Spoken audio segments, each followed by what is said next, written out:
Continuábamos diciendo de que las prendas de vestir en las salas controladas y a clasificación ISO 5 tenían que tener las características, sobre todo las prendas que sigan las buenas prácticas de manufactura, es decir, no desprender partículas, que el material sea antiinflamable, el uso de guantes apropiados y botines y escafandras de necesario. Eso con el fin de eliminar cualquier residuo o cualquier desprendimiento de partículas propias del cuerpo humano. Y también el movimiento dentro de la sala de análisis tenía que ser un movimiento de todo casi estático y solamente para las operaciones específicas, dado que estamos ya en una sala de clasificación ISO 5 y los ensayos de esterilidad, cualquier elemento como una partícula puede generar cambios en los resultados o alterar la veracidad de resultados que se quieran emitir. Luego, los accesorios y acabados de las instalaciones deben cumplir con exigencias también de las BPM. En este caso deben ser de acabado sanitario. Piso llamado Stonehard en algunos casos es un piso liso, sin que no sea rugoso, pero actualmente se está usando mucho el piso Stonehard.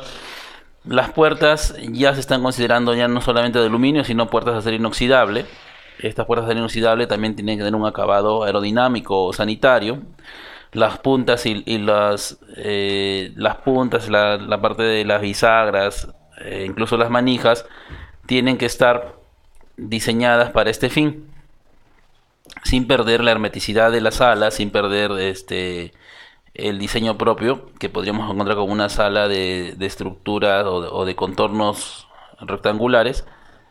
Se están diseñando ya sistemas, cuartos limpios, con infraestructura de esta calidad. Y definitivamente cualquier mesa densa de análisis que se utiliza para poder hacer, en este caso, los recuentos o los ensayos de sterilidad o dejar el material, se hace en acero inoxidable, ¿no? Luego, el monitoreo de las condiciones microbiológicas ambientales se debe realizar se debe hacer a área y esclusa. La esclusa, en algunos casos también se cuenta con vestuario. La esclusa porque son zonas contiguas a la sala de análisis, y además porque al momento de hacer una apertura o cierre de puertas, estas pueden ingresar partículas ajenas a la calidad de la sala, y debe tener un acceso en cascada, en gradiente, ¿no? O sea, un diferencial de carga microbiana hasta las zonas. Es por eso también que las salas aledañas al flujo laminar, incluso las preesclusas, tienen que estar clasificadas en cascada, por lo una ISO 7 para la esclusa, para el vestuario, y una ISO 5B para el área contingente al flujo laminar, dado que sabemos que el flujo laminar está en sala ISO 5. Luego, para monitorear las condiciones microbiológicas del área, se tiene que hacer siempre cada vez que se inicia el proceso de análisis. O sea, cada vez que utilizo la sala, se tiene que hacer durante todo el proceso. Durante todo el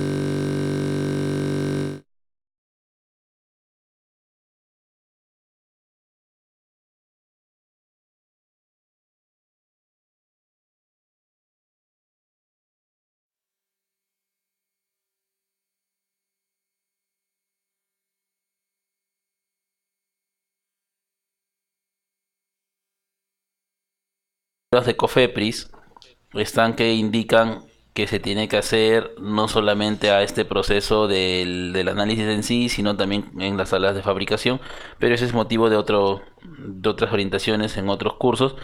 Pero las exigencias están en toda la cadena de producción, o sea, desde que llegó la materia prima se dispensa, se acondiciona, en este caso se fabrica, se muestrea primero, se dispensa, se fabrica y se envasa hasta el análisis final. Pide que las operaciones, no solamente las que sean bajo flujo laminar, sean bajo los 2 metros. En este caso estamos hablando de la prueba de esterilidad que indica la BPL, del análisis microbiológico de esterilidad bajo flujo laminar, lo podemos también llevar al sistema de análisis de agua, porque las análisis de agua se hacen bajo flujo laminar cuando se hace la carga por bioburden, ensayos de aire comprimido, algunos ensayos de filtración con material de empaque. Hoy en día, dado que no existe normativa para realizar control microbiológico de material de empaque primario, o sea, no lo indica la norma oficial, se adoptan normativas propias. Y comúnmente es filtrar bajo flujo laminar el lavado de los contenedores o accesorios por filtración, al similar a un agua. También los controles de aire comprimido nitrógeno, ¿no? Existe ya una ISO que determina estos ensayos, pero no es no es tan fácil de implementarlo, dado que pide un dispositivo que pueda medir unidades distintas, ¿no? En este caso al burbujeo común o tradicional que se hace en técnica propia. Y ese burbujeo es el que pasa por un filtro, a través de un filtro de membrana, y se siembra se adiciona en cada una de las placas de los patógenos que se quiere seleccionar, o también el recuento, ¿no? Entonces, son ensayos que no son de esterilidad, pero se usa en la cabina de flujo laminar. Son ensayos que son para productos no estériles. Sin embargo, dado que en microbiología de estos análisis, ¿no? Empaque como aire comprimido,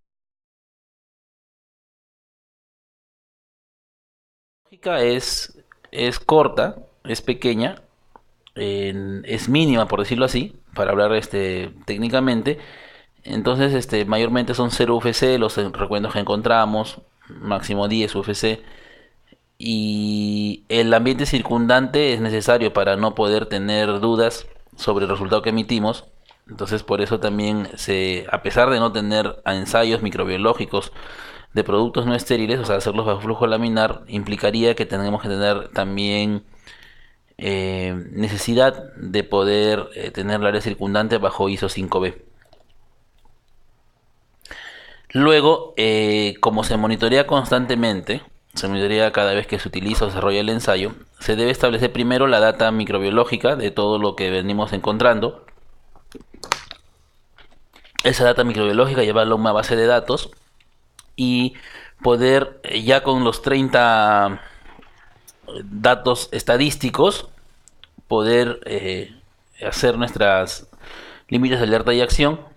Lo podemos poner en un Minitab o un SPS y evaluamos tendencias, ¿no? La idea de hacer las tendencias es sacar la media de todos de todos los puntos que se han realizado en el tiempo. Si son 30 datos, 50 datos, 60 datos, la mayor cantidad de puntos hay mayor variabilidad y se puede establecer mejor una gráfica de control.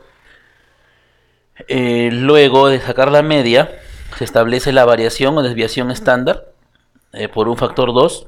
Ese factor 2 es 2 lambda de la variación, y a partir de ahí establecemos el límite de alerta. 2 lambda está considerado como un límite de alerta superior, tanto superior e inferior, pero que puede ser aceptable. O sea, entonces por eso le decimos alerta. Y cuando ya supera los 3 lambda, estamos hablando ya de que sí requiere una acción, porque el punto que encontremos por encima de esos 3 lambda ya está fuera de la tendencia permitida, por decirlo así.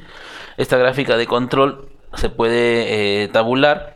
Por ejemplo, en esta gráfica que vemos que está en UFC, el límite de acción está bajo 100 UFC, y vemos claramente cómo los puntos se van disgregando en fechas más del valor de lambda.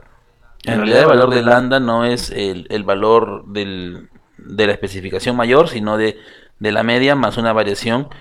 Y se puede trabajar con la especificación, se puede trabajar con el límite máximo, es cuestión de definirlo. Pero cuando superan más del 300%, obviamente estamos fuera de tendencia y nuevamente se tienen que recalcular los límites de alerta y acción. Implica que los sistemas de operación han salido fuera de especificación. Y lo bueno es que esto puede ser ajustable, ¿no? O sea, podemos tener una data histórica y a los 6 meses nuevamente la data se vuelve a reconfigurar, estableciendo una nueva data hasta que obtengamos los resultados óptimos. Bien. dejamos el día de ayer, luego de ello, ver el capítulo 5, que sí lo vamos a trabajar muy detalladamente. Bajo el capítulo 5, la norma nos está indicando, nos está enfocando cómo debe ser la gestión de los equipos que se vienen a desarrollar. El día de ayer hablamos de que debe haber un gestor de equipos o una persona que tenga la responsabilidad de gestionar adecuadamente el mantenimiento, la calificación de los equipos, la calibración de los instrumentos y otros equipos de medición. Y tiene que tener la gestión siempre con un área, con dos áreas muy cercanas. El área de mantenimiento o ingeniería de mantenimiento, la cual se organiza bajo el mantenimiento preventivo, el programa del PMP, el famoso llamado PMP o programa de mantenimiento preventivo. Y con el área de calibraciones, que puede depender de la dirección técnica, del área de mantenimiento, puede depender del aseguramiento de la calidad, de acuerdo a la realidad propia de cada empresa. Quien tiene inferencia directa sobre la calibración de los instrumentos, estamos hablando de micropipetas, en el caso de microbiología, estamos hablando de equipo volumétrico, material volumétrico, pipetas volumétricas, de matraces volumétricos, llamados comúnmente fiolas, y también nos referimos a dispensadores automáticos, dispensadores de volumen, también estamos refiriéndonos a cronómetros, estamos hablando de instrumentos, cronómetros, pie de rey o vernier, calibrado, digital o analógico, termohidrómetros, aquellos que miden temperatura y humedad de las salas, manómetros diferenciales, manómetros de equipos como autoclave, controladores electrónicos que tienen incluidos a los equipos, tipo baño María, cuando se han hecho modificaciones o se han hecho adaptaciones ya de mejora. Las tablas de licuefacción también son importantes, dado que la norma desestimó el uso de microondas.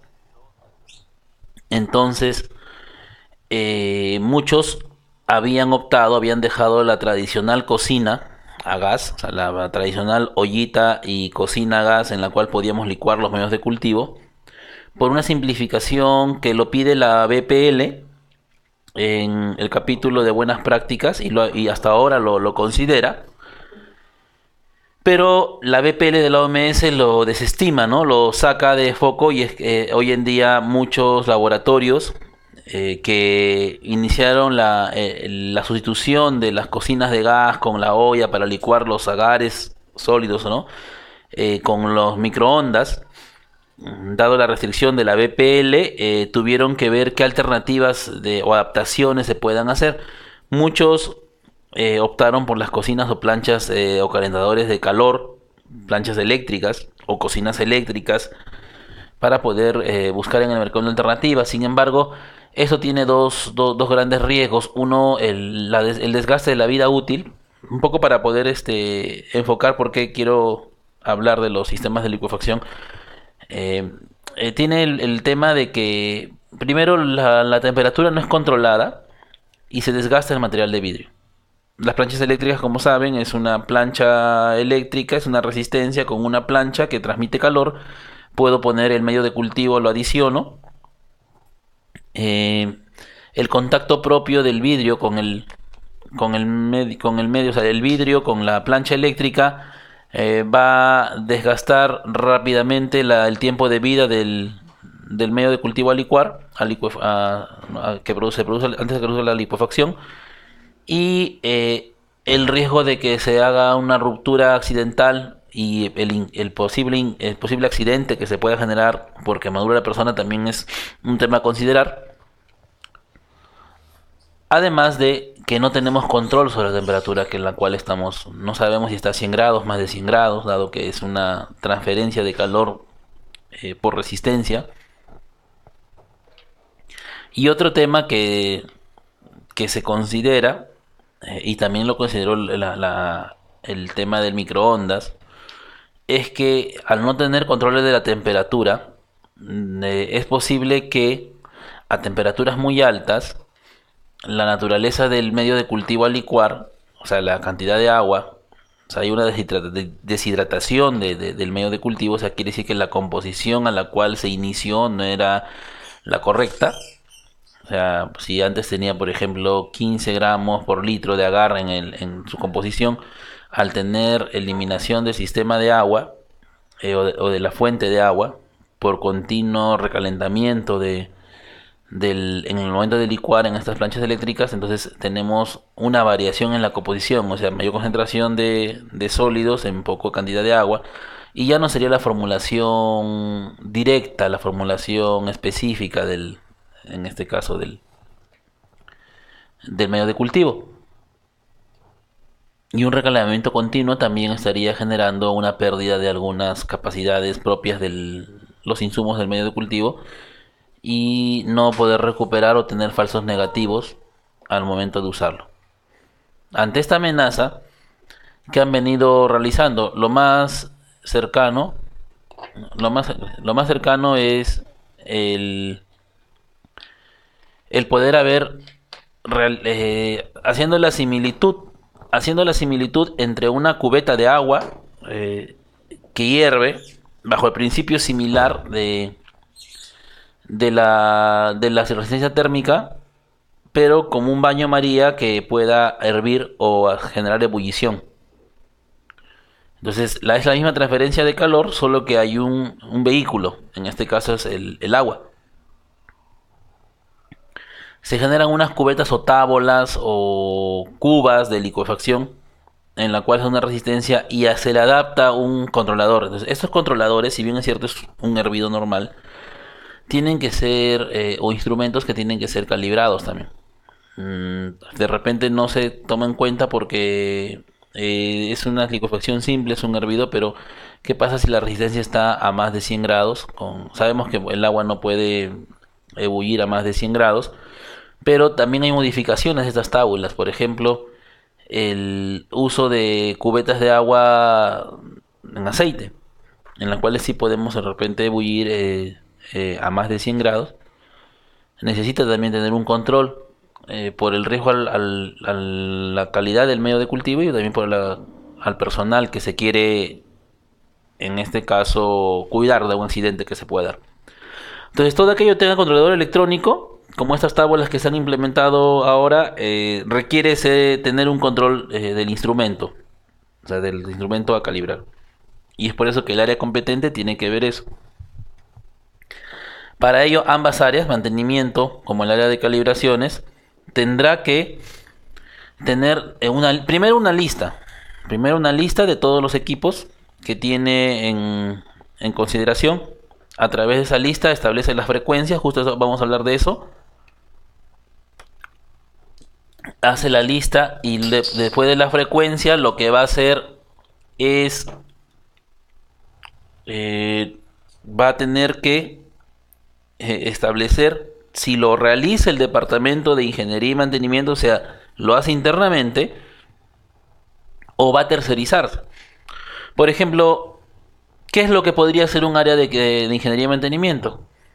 Si tiene profesionales calificados al respecto, lo que tendría que hacer es el mantenimiento de los autoclaves.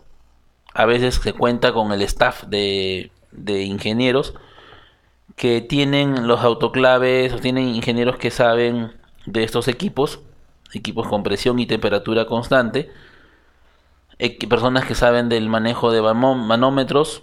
Entonces lo puede hacer tranquilamente el área, en este caso el área de ingeniería, sobre todo cuando se quiere también mejorar los costos en los servicios, ¿no?, de mantenimiento. ¿Por qué podría ser también el área de ingeniería de mantenimiento? El mantenimiento de equipos de menor precisión, cuentacolonias, porque básicamente es una lámpara y un sistema electrónico. Pero cuando esos sistemas electrónicos, por ejemplo, una incubadora que tiene sistema incorporado, ¿no? Una máscara electrónica con sistema touch. Entonces, si no tienen o no cuentan con el personal calificado, lo que va a hacer el área de ingeniería es solicitar la tercerización del servicio. O sea, hace una lista de equipos que van a poder ser trabajados por el área de ingeniería y pueden ser de manejo interno o no, o hechos por la empresa interna. Y el otra lista de equipos que van a tercerizarse. De repente los equipos, el criterio puede ser, ¿no? Equipos que son equipos que tienen mayor complejidad, se busca el apoyo de un tercero, mientras que equipos que no son tan complejos, se va a buscar el apoyo solamente de interno del laboratorio. Y hay otros equipos, por ejemplo los microscopios electrónicos. Es difícil encontrar dentro del área de ingeniería una persona capacitada en óptica, ¿no? Entonces, los microscopios son trabajados por personas empresas que brindan servicios de mantenimiento de sus equipos. A veces se considera que por un tiempo, hasta que la garantía esté dentro ¿no? del intervalo permitido, lo pueda todavía ver el tercero, mientras que pase después de la garantía se pueda ya trabajar con un tercero o bien con el área de mantenimiento. Para ello se tiene que hacer una transferencia de los parámetros mínimos que se tienen que hacer con respecto al mantenimiento que se quiera realizar. Hasta hace un buen tiempo todavía no había exigencias de los protocolos para poder, por parte de ingeniería y mantenimiento, para poder hacer los mantenimientos preventivos.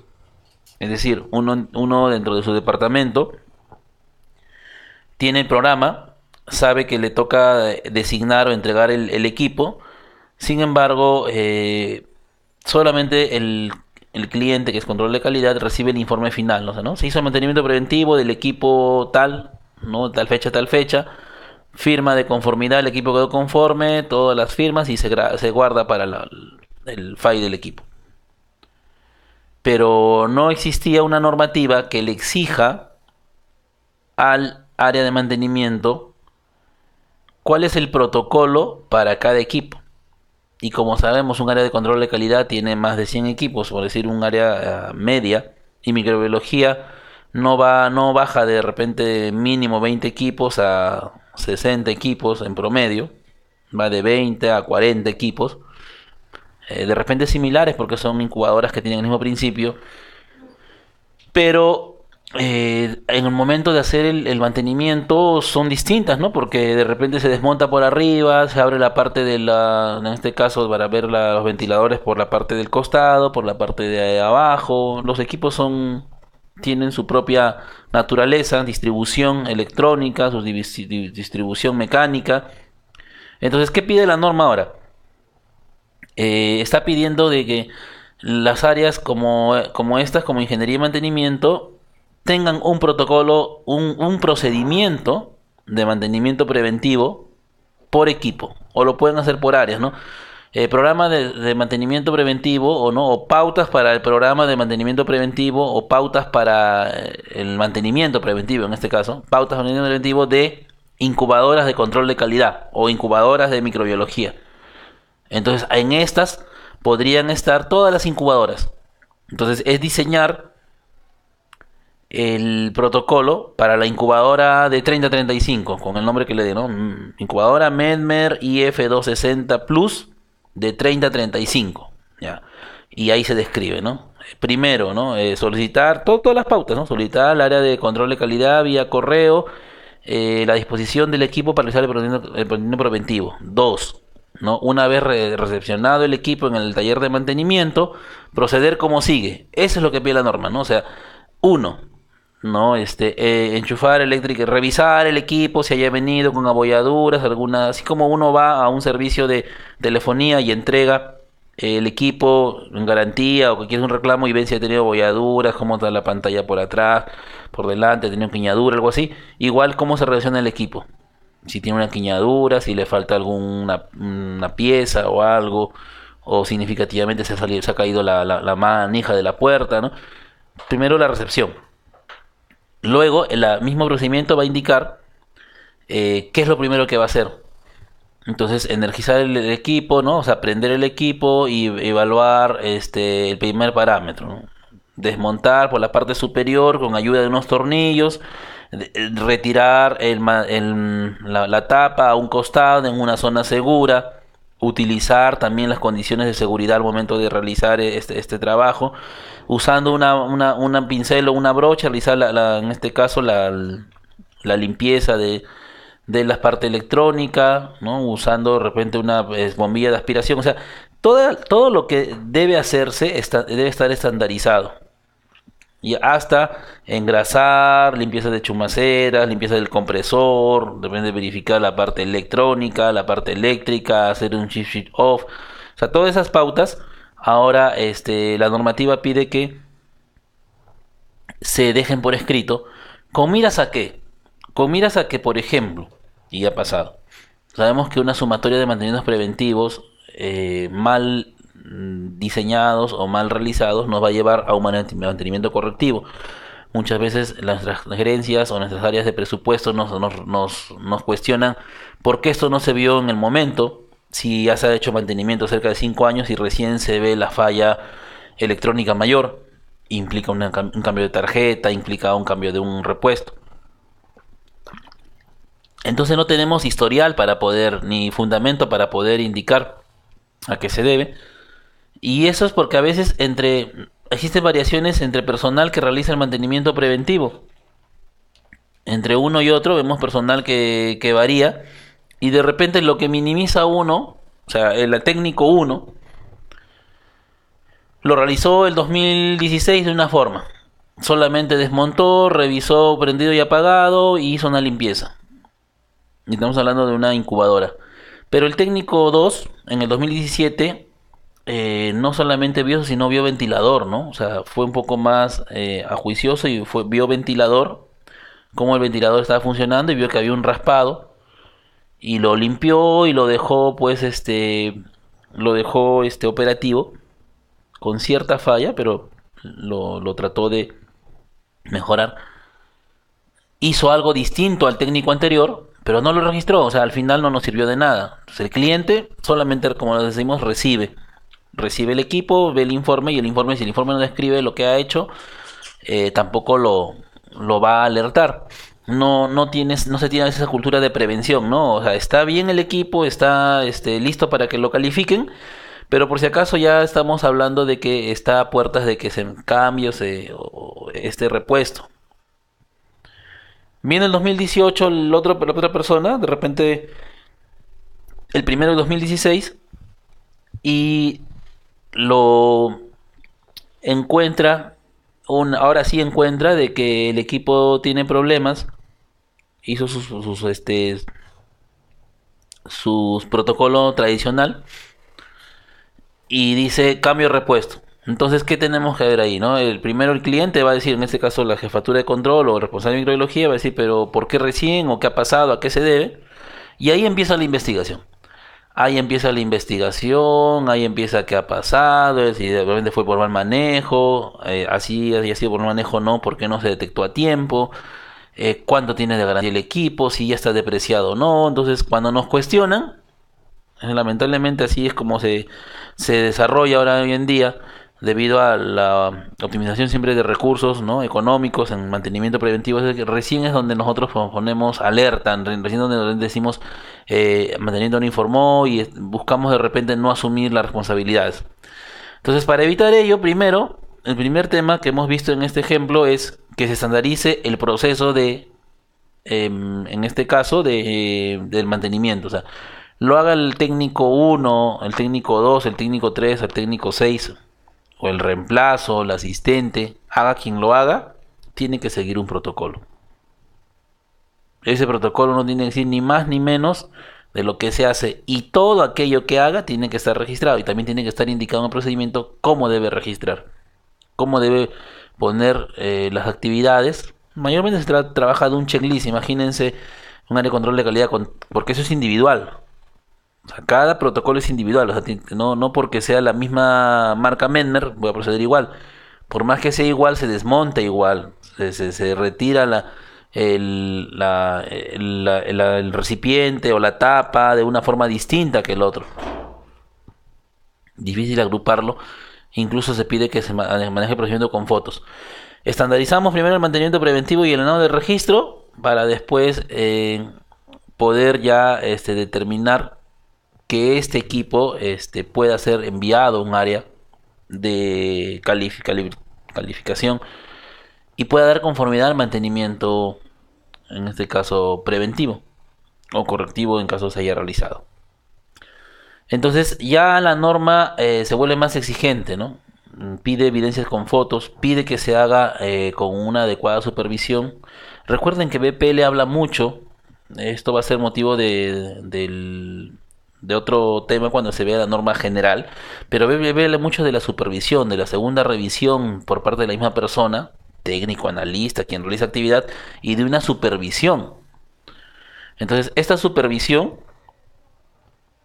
tiene que ser también dada al área de ingeniería, porque el jefe de mantenimiento tiene que tener una supervisión sobre los mantenimientos preventivos que se realizan, porque él es quien envía al técnico calificado y él es quien va a dar fe de que el trabajo de su área haya sido confirmado, ¿no?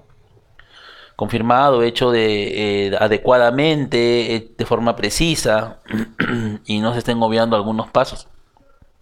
Porque después vienen los problemas. La problemática se da cuando el equipo de repente tiene un sinnúmero de fallas.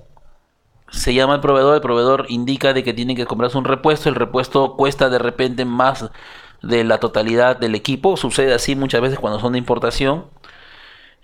Con el tiempo que demora, unos 45 días a 60 días efectivos de la orden de compra.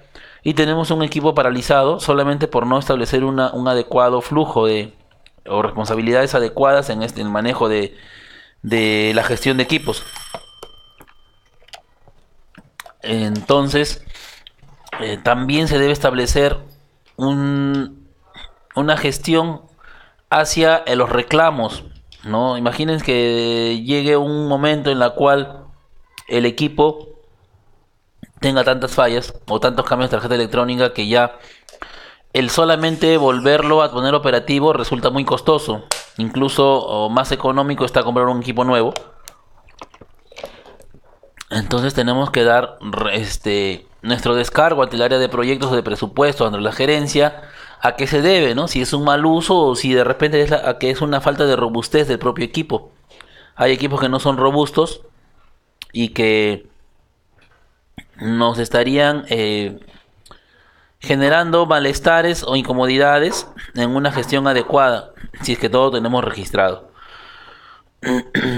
Entonces, por todo ello es que las buenas prácticas ve necesario, tiene que haber un gestor de equipos. El gestor de equipos no es quien va a ser el mantenimiento preventivo, es un responsable del área de control de calidad que va a tener sinergia y trabajo multidisciplinario con cada una de las áreas. Dije calificaciones, dije validaciones y dije calibraciones y mantenimiento. Es la persona que tiene que velar y asegurar también por el correcto manejo de los equipos. Tiene que establecer políticas en este caso, de responsabilidades con los analistas. Se designa en esta gestión que muchos analistas puedan tener también implicancia en el control del FAI del equipo. El FAI es como el acta de nacimiento del equipo, que también lo vamos a desarrollar a continuación. Solo estoy haciendo el enfoque general. Y para poder darle soporte al gestor de equipos, ¿no? Porque a veces se cree que el gestor de equipos es el que recepciona o el que colecciona los informes de mantenimiento. No, él tiene que primero tener autoridad sobre los equipos. Segundo, que no lo pide la norma, pero es una práctica muy, muy, muy común, que cualquier documento relacionado al equipo solamente lo vea el gestor. Incluso el historial del equipo o los manuales no pueden ser dejados de manera suelta o a libre albedrío de cualquier persona. ¿Por qué? pasa que tengo un problema con un equipo, el equipo se fue a mantenimiento y viene el técnico de mantenimiento de la amanecida y coge el manual o pide de forma deliberada y se les proporciona, no hay un cuaderno de cargo, después pasan los meses, se estamos en plena auditoría y se busca de repente el manual del equipo y no se encuentran, no hay control de quién se lo llevó, se acuerdan de que lo llevó tal persona, la persona dice si lo entregó, entonces a través de un gestor de equipos, ni siquiera la jefatura de control puede retirar sin autorización de esta persona un file o en este caso un manual o un informe, porque la custodia tiene que ser dada con mucha responsabilidad a esta persona. Es como el acta de todo lo que sucede y como documento controlado tendría que tener también darse a la relevancia del caso. Esta persona ya verá cómo maneja, si está a través de un cuaderno de cargo, a través de un correo. Tiene que estandarizar su forma de ordenar. Se le tiene que disponer un espacio a este gestor de equipos para que pueda poner todos los files. En los files no solamente está el historial del equipo, sino también todo lo que se ha desarrollado. Entonces, estamos hablando que todos los registros de los equipos tendrían que estar ahí. Los registros de equipos tienen que estar organizados, pueden ser por meses o por años, por días, dependiendo del uso, y tiene que tener un sistema adecuado de manejo de la información, del almacenaje temporal de la información, del almacenaje intermedio y el almacenaje a largo plazo. Entonces el gestor de equipos tiene que establecer ello, ¿no? Por ejemplo, tendrá que decir o decidir equipos de uso diario estarán en el file o más cercano al equipo por un mes. Al final del mes se tendrá que recoger los registros y almacenarlos en el file propio del equipo hasta por un tiempo mayor a un año. Si considera 2 años tendrá que poner 2 años, pero él tiene que disponer los recursos, ¿no? Porque realizamos y registramos en BPL casi todas nuestras actividades. Por BPM nomás ya lo hacemos, pero en BPL se pide más control. Y tenemos que establecer qué pasa cuando de repente mi file está rebalsando, ¿no? O sea, cuando ya está lleno, está topado. Se dispondrá de dos tomos para poder almacenar el segundo año. Igual, ¿no? ¿Cuál va a ser el sistema de identificación? ¿Qué pasa si se sustrae accidentalmente? Pensando bien, porque nada se realiza adrede a veces. Accidentalmente se pudo haber perdido una hoja. O en las auditorías que a veces nos piden unos documentos, lo que hacemos es buscar información en el momento y no tenemos el hábito de devolver las hojas. ¿Cómo nos damos cuenta de que nos falta algo? Entonces piden también que al final del mes se pueda foliar. Incluso si es que se está implementando la política de recuperación digital de la información, se pide escanear. Ya la norma, como está en sintonía con otras normas como INVIM y COFEPRIS, está pidiendo pues que además del control documentario manual o físico, se establezca también el control de historiales de equipos, no solamente para equipos, sino en general para otras cosas, pero ahorita de equipos, de forma electrónica. Entonces, se tiene que establecer un programa de recuperación digital de la información mensual o bimensual o quincenal y establecer también los accesos y las carpetas donde va a estar registrado. Entonces algo sucede o puede ocurrir un siniestro, de repente la información electrónica no se pierde y tiene que estar en sintonía con el área de tecnología de información, porque no es escanear y que lo tenga la PC de control. Ocurre un accidente, por poner un ejemplo, en el área de control, un incendio de la PC de la jefa de control de calidad y se perdió toda la información. No, o sea, esa información, no, recordemos que toda esta información no nos pertenece. Ni siquiera el jefe de control, el director técnico, el jefe de aseguramiento, el responsable de área de microbiología, tiene que tener con conciencia que BPL se ha establecido o establece un criterio importante. Solamente somos personas que nos desempeñamos en un área de trabajo y toda aquella información le pertenece única y exclusivamente a la empresa. Somos gestores de que la información no se pierda y se acumule, se desarrolle, se diseñe, se construya una historia con nosotros, pero no somos dueños de esa historia. Entonces, estamos al servicio de la empresa y tenemos que velar porque la información no se pueda extraviar. Entonces hay que establecer las formas en la cual esta información digital de la gestión de los equipos, de los files de los equipos, de los registros de los equipos, pueda ser resguardada adecuadamente. Entonces, como hemos visto desde ayer, la única forma de poder cumplir BPL y poder sentirnos a gusto de que estamos desarrollando BPL y que esto queda para en las futuras gestiones que puedan continuar o para seguir avanzando es tener adecuadamente nuestro almacenaje o nuestro resguardo de información adecuado. Entonces, si trabajamos solos, solamente van a quedar en libres iniciativas, pero si trabajamos multidisciplinaria con el área de gestión de calidad, el área de aseguramiento, el área de tecnología, el área de recursos, como hablábamos ayer, el trabajo se hace de todos. Y todos están comprometidos a que el sistema se cumpla y todos están comprometidos a que si el procedimiento lo indica, no se puede perder tal información y por lo tanto la información es importante, es auditable y le pertenece a la empresa. Entonces, con esas pautas iniciales podemos ver que una gestión adecuada de equipos implica pues una responsabilidad y una responsabilidad implica una persona. Si lo puede hacer o no el jefe de control, por las actividades que realiza, o por más que sea un laboratorio corto o pequeño, vemos que sus funciones le van a sobrellevar. Entonces BPL pide que haya un supervisor de BPL. Él tiene que velar por supervisar que todos los ítems de la norma se cumplan. Si él puede, no viendo lo grande o pequeño que puede hacer, en este caso un laboratorio, pero si él puede tenerlo como subgestión propia, ver el tema de los equipos, él tendrá que medir sus fuerzas y decir, pero si no, normalmente ya los laboratorios de control de calidad tienen un responsable de BPL y a su vez subresponsables, ¿no? O sea, un supervisor de BPL y responsable de equipos, responsable de estándares, responsable de reactivos, responsable a veces de liberaciones de producto terminado, bueno, ya de todo lo que puede implicar con la gestión que pueda realizar por BPL. Entonces, esto para darle forma a la gestión. Entonces veamos ahora sí lo que nos dice la norma. Dice, cada elemento del equipo, instrumento, dispositivo utilizado en los ensayos debe tener su verificación y calibración, ¿no? O sea, cada elemento, instrumento, dispositivo utilizado, verificación y calibración deben ser individualmente identificados. Entonces, un equipo tiene que ser individualmente, no puede ser incubadoras, ¿no?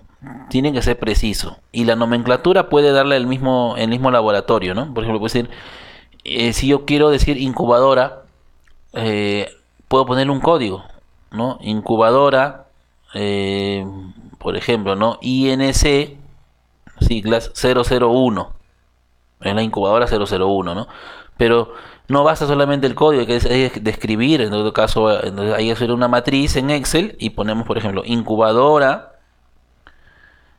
marca Menmer, modelo B600, de 30 a 35, o de 34 a 35, ¿correcto? Si hay dos modelos, incubadora Menmer IF260 Plus 1, ¿no? De 35 más menos 01, incubadora Menmer, o sea, el segundo modelo, o el mismo modelo, pero el otro número de serie, IF260 Plus número 2, ¿no? Acá le ponemos de 42 a 44 para E. coli. Entonces tenemos dos equipos distintos, pero tienen que ser individualmente identificados. Bien. Luego en otra columna podemos poner el código para simplificar, ¿no? Porque a veces se utiliza un código de simplificación. El nombre del laboratorio, tenemos Laboratorios Pacífico, un ejemplo, ¿no? PAC-INC-001, ¿no? Quiere decir la incubadora del Laboratorio Pacífico en la número 1. O por ejemplo un instrumento, ¿no? Si estamos hablando de Laboratorios Pacífico o Laboratorios BQC, no hay un ejemplo BQC, BQC-CRO, CRO, de cronómetro, Y ahora, cronómetros hay un montón. De repente hay 15 cronómetros en el área de control de calidad, en microbiología hay 3, ¿no? Entonces 001, 002, 003. Y esa nomenclatura tiene que estar descrita en el procedimiento de equipos. O sea, mantenimiento tiene que tener un procedimiento para el programa de mantenimiento preventivo. La BPL le va a pedir automáticamente que tenga un programa. O sea, cómo se diseña el programa, cómo son las sinergias con el área de control, con el área de validaciones, cómo se hace el programa de validación o calificación de los equipos. Entonces, él tiene que tener su programa. Además, tiene que tener su programa para poder hacer los mantenimientos preventivos.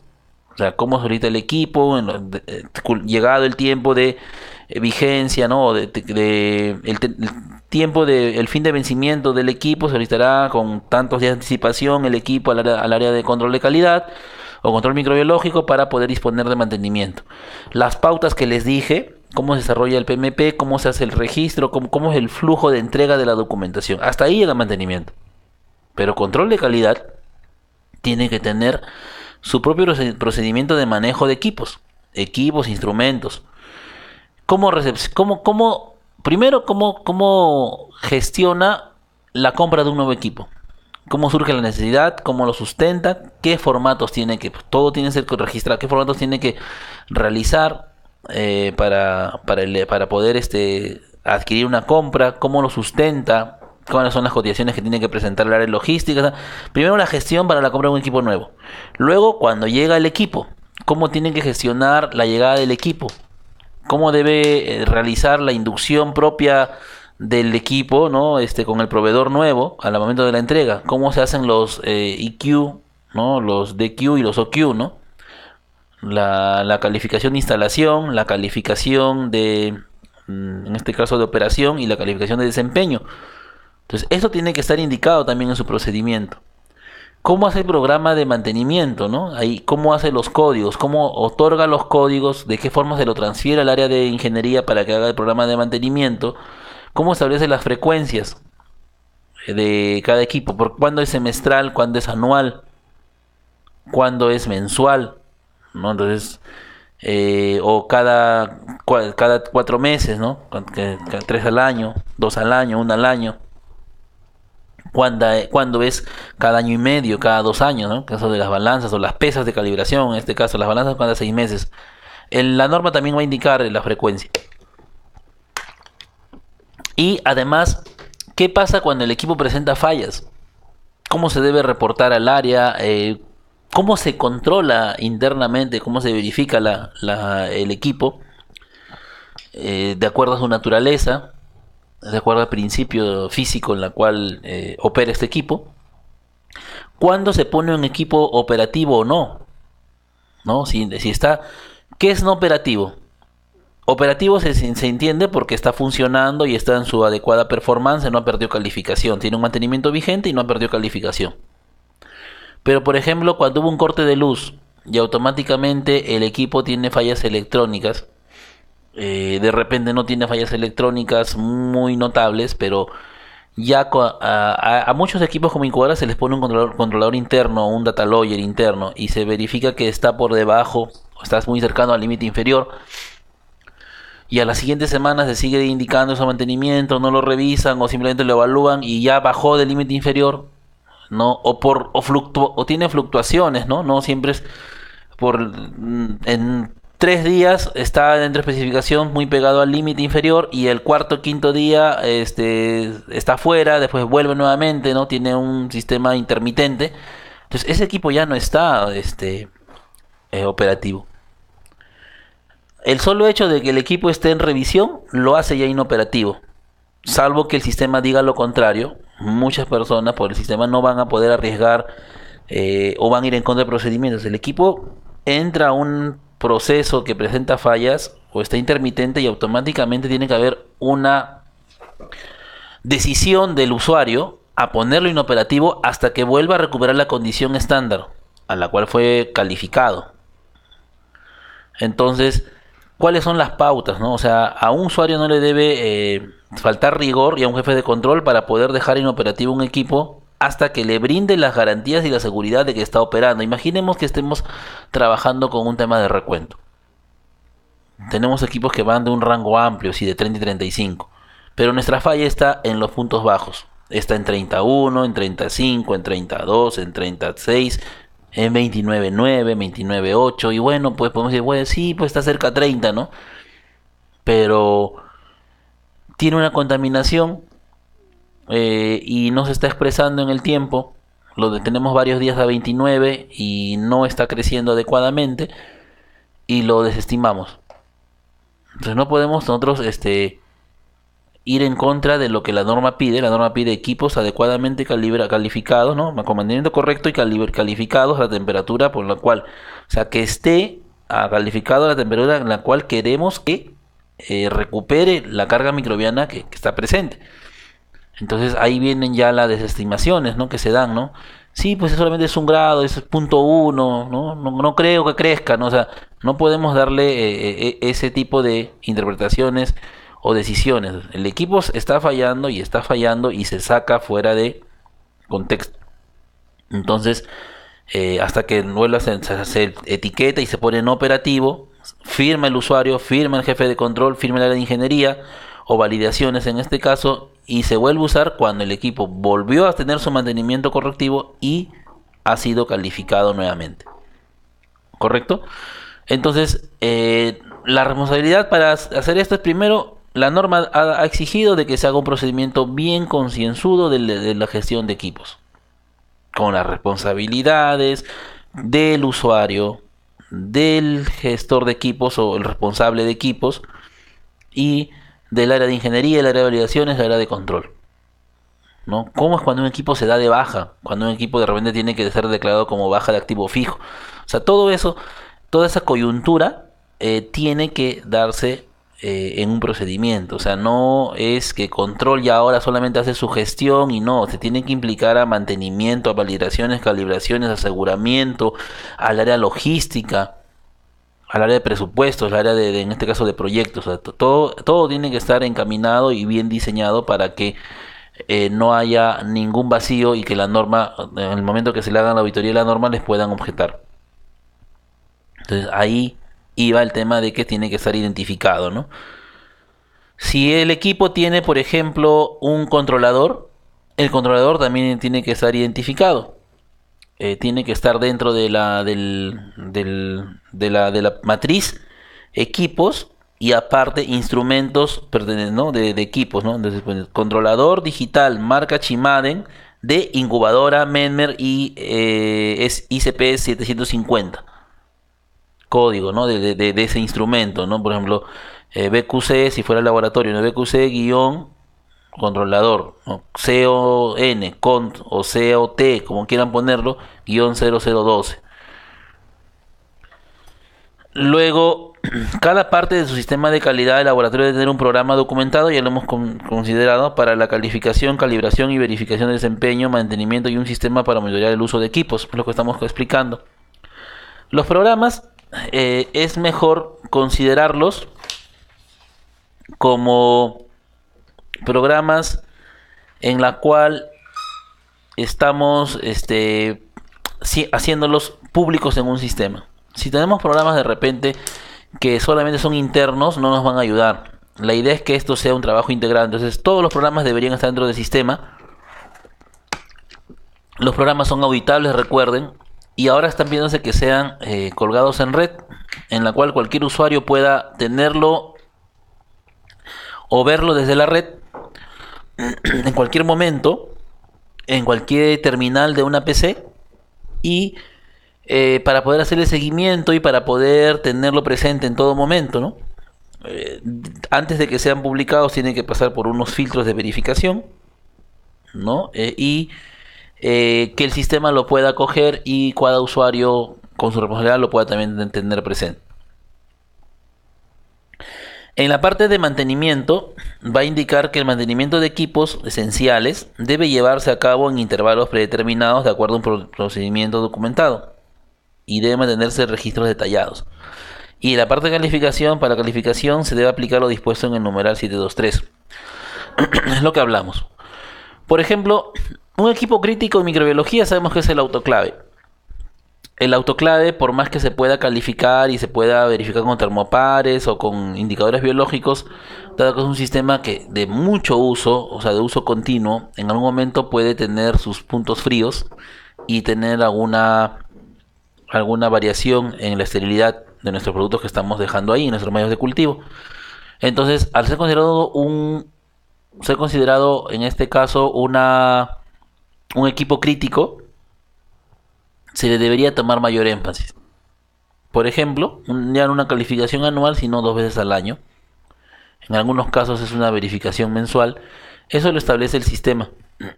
Entonces, el sistema, el gestor de equipos con el área de aseguramiento, el área de validaciones, y lo definen el procedimiento adecuadamente. Por ejemplo, las pesas, para poder irnos al extremo. Las pesas que se usan para verificar, como ven en la gráfica, hay que definir primero si son pesas F2, ¿no? O pesas de repente de bronce, de acuerdo a la naturaleza de la actividad que se realiza, la precisión.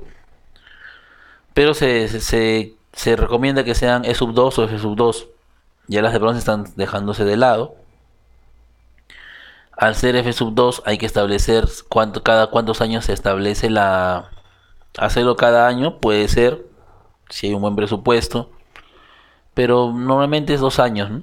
Año y medio, 2 años que se le da, bien conservadas las pesas, dejándolas bajo su propio recipiente, ¿no? O sea, su propio eh, lugar de almacenamiento, usado con guantes, evitando sus caídas y todo, puede tener un buen desempeño de su calibración por lo menos cada 2 años.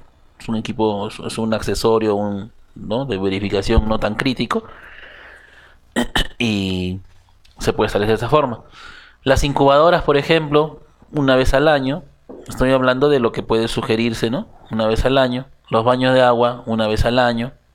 Y así, el responsable de microbiología tiene que tener un trabajo multidisciplinario con el responsable de BPL o el responsable de equipos y establecer las frecuencias o intervalos del mantenimiento. Así como establece la frecuencia de intervalos de mantenimiento, de forma similar la frecuencia de las calificaciones y calibración, las cuales tienen que ser inmediatas, ¿no? Si un mantenimiento no se realizó en su tiempo, ¿cuántos tiempos de holgura? ¿Cuál es el tiempo de holgura que puede tener el área de ingeniería? A veces no va a ser preciso, ¿no? Se hizo 15 de septiembre y el 15 de septiembre se tiene que hacer. Algunos pueden decir más o menos un mes, ¿no? O sea, tengo una holgura de más o menos un mes, más o menos, ojo. Algunos dicen un mes después. Por cuestión de orden sería muy óptimo trabajar siempre en el tiempo, y si es que hay una desviación en los tiempos, no se llegó a cumplir con el programa, pues ponerle un mes adicional de holgura. Trabajar con más o menos un mes genera un desorden, porque si lo hizo en octubre, el otro mes, porque el área de mantenimiento tiene tiempo, entonces lo hace en septiembre, ¿no? Y pasa el otro año y lo hice en septiembre, entonces sigue teniendo tiempo y ya lo hace en agosto, entonces ya está con una diferencia de 2 meses hacia atrás. Y el área, a veces, ¿qué pasa? Que el área de calificación no modifica sus tiempos, porque en calificación no puede haber holgura, o sea, equipo que pierde calificación, equipo que no se utiliza. Eso es muy importante también cuando hablaba de cuando se pone inoperativo un equipo. Una cosa de ejemplos que yo le dijera, si el equipo tenía fallas, estaban verificándolo, pero si es que venció la calificación hasta el 31 hasta el 30 de septiembre de este año, estamos 1 de octubre y ya el equipo no se puede usar. Se tendría que hacer una desviación para poder usarlo, y no solamente, no porque hago la desviación lo voy a seguir usando, sino que a pesar de que no se ha hecho la calificación completa, de repente una verificación con algunos patrones de referencia, ¿no? Que me puedan dar validez, y tiene que estar documentado. O sea, no, o sea, recuerden que la responsabilidad es la veracidad del resultado que se pueda emitir a través de un equipo que pierde calificación. Nosotros no sabemos cuál es el comportamiento propio con carga del equipo, de una incubadora, por ejemplo. De repente ya está en el límite inferior y lo seguimos usando.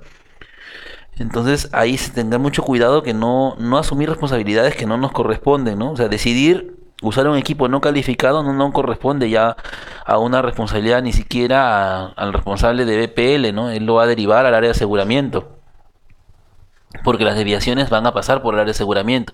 Y el área de aseguramiento pedirá sus garantías también, porque si una auditoría le va a decir, ¿quién le autorizó a usar un equipo no calificado que, por más que pongan que por carga de trabajo, porque se estuvo en campaña, el área de validaciones no, o calificación, validaciones no estuvo con carga disponible, no lo pidió, o nosotros lo entregamos y ellos no lo hicieron, o de repente no pudimos darlo porque estamos en campaña, es una incubadora que está mucho tiempo en uso, es una incubadora de hongos, tiene mayor tiempo de almacenamiento y estamos en cierre de mes y no pudimos entregarla. Ya, era hasta el 30 de septiembre, ¿no? El área de calificación, sobre todo la calificación del equipo, te dice, lo puedo trabajar en una semana, tienes que dármelo 7 días antes de que cumpla el mes. Y bueno, 7 días antes de cumplir el mes, como sabemos, estamos sembrando porque los cierres son a fin de mes y tenemos que entregar nuestros productos y no lo podemos dar, ¿no? Y ahí nomás llegó una sobrecarga de materias primas y el equipo nunca se entregó. Y para redondear la idea, para colmo todavía no tenemos backup, o sea, no tenemos un segundo equipo. Es importante también, lo vamos a hablar después, de que haya un backup, ¿no? Es el único equipo en el cual hacemos recuento de hongos y se nos venció la calificación. Estamos 1 de octubre, tenías hasta el 23 de septiembre para entregarlo. Aún así, hasta unos días antes del 30 de septiembre pude haberlo entregado. No pude darlo y el equipo perdió calificación y no se puede usar. Automáticamente el responsable tiene que coger su etiqueta de equipo no operativo y lo sella, lo cierra el equipo y no lo puede usar ni un analista. ¿Se puede usar así por una desviación? Sí, pero él tiene que abrir la desviación, abrir el reporte, explicar las causas.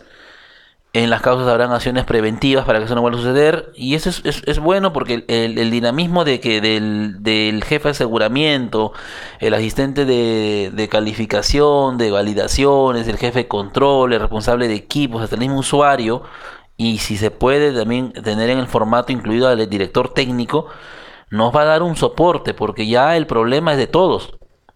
Ya esto que ha pasado, ¿no? De que por carga de trabajo no puede entrar un equipo, ya no puede volverse a repetir. Entonces ahí ya surge ya ideas, ¿no? Por ejemplo, el jefe de aseguramiento pues, solicitará las garantías del caso para poder seguir usando, pero con miras a que esto no suceda, convocará al área de dirección técnica para poder ver también cómo se puede sustentar un nuevo backup. Si en caso no hubiera backup, en este ejemplo que estoy dando, ¿no? Un backup, es decir, la compra de un nuevo equipo, para que en situaciones como estas, o que se malogre y se tenga que ir a un mantenimiento largo, el área de control microbiológico no deje de funcionar, siga brindando los servicios y no pare. Sabemos que en microbiología nuestros cultivos no van a parar, van a seguir una constante, ¿no? Sea Navidad, sea feriado, sea Año Nuevo, sea feriado largo, las incubadoras siguen trabajando. O sea, nosotros de repente no vamos físicamente o vamos por turnos, como también hay lugares en los cuales sí se trabaja constantemente, pero la incubadora no deja, o sea, no tiene que paralizarse la incubación cuando tengamos análisis en periodos periodos de feriado, en periodos largos. Entonces, así de complejo podría ser la forma de poder generar una desviación por estas situaciones, pero justo la BPL se da para eso, ¿no? Para poder asegurar en todo momento la calidad del proceso de análisis. Y cómo se mejora, se puede asegurar teniendo equipos robustos y backups adecuados para que el proceso no se pare, ¿no? En este caso, el ejemplo que estoy dando. Entonces, los programas tienen que ya, ser dados en un BMP. El área de las calificaciones también tienen que darse. Decía de que tiene que haber un orden, ¿no? Mejor darle un orden establecido, ¿no? Si me estracé en el mantenimiento preventivo, sí, pues un mes después, o algunos dan 2 meses después. Pero también tiene que revisarse bien, porque de repente 2 meses después, ¿qué pasa? Tiene que ir en sintonía con calificación. Yo digo, tengo 2 meses de holgura, me tocaba en septiembre, no lo hice, hablo de mantenimiento ahorita, no siendo el ejemplo de calificación que hace un rato, y lo hago 2 meses después, o sea, dejo pasar octubre y lo hago hasta noviembre. Ese es mantenimiento. Pero la calificación es anual y es en septiembre. Pero como el área de calificación sí tiene su área programada, puede hacerlo, tiene recursos, no tiene problemas, lo hace en septiembre. Y en noviembre lo pide nuevamente mantenimiento, o sea, lo pide mantenimiento porque no lo pidió en septiembre para hacer el mantenimiento preventivo. Digo lo pide y es bueno también considerar de que los equipos no deben moverse del área de trabajo. Sabemos que a veces el área de microbiología no se quiere que haya mucha contaminación, mucha emisión de polvo y todo, pero se debe clausurar el área para que se haga el mantenimiento en esa área. Porque movilizar un equipo me puede generar variaciones de la capacidad termostática de control. Si voy en un baño María, que es común, no agarro un baño, lo pongo en un coche y lo llevo a mantenimiento. Eso solamente reservémoslo cuando hagamos mantenimiento correctivo.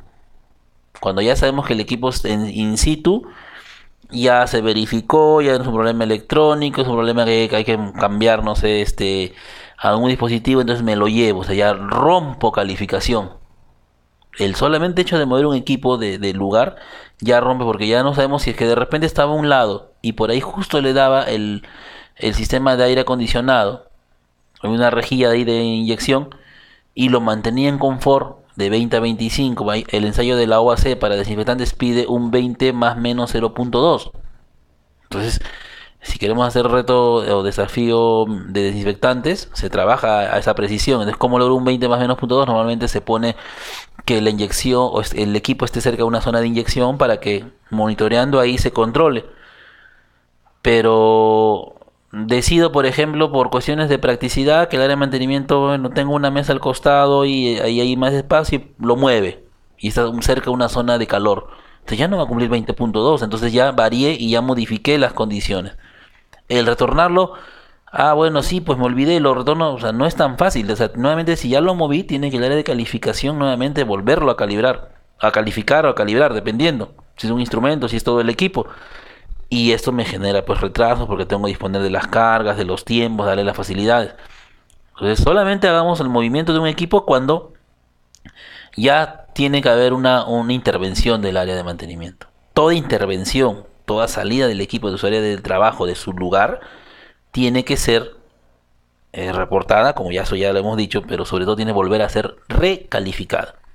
Si al año el equipo se malogró 3-4 veces, voló un termostato, voló un fusible o algo, tiene que volver a ser recalificada. ¿No? Tiene que volver a ser recalificada. Entonces, eso decimos, no porque la aplicación está vigente, está vigente.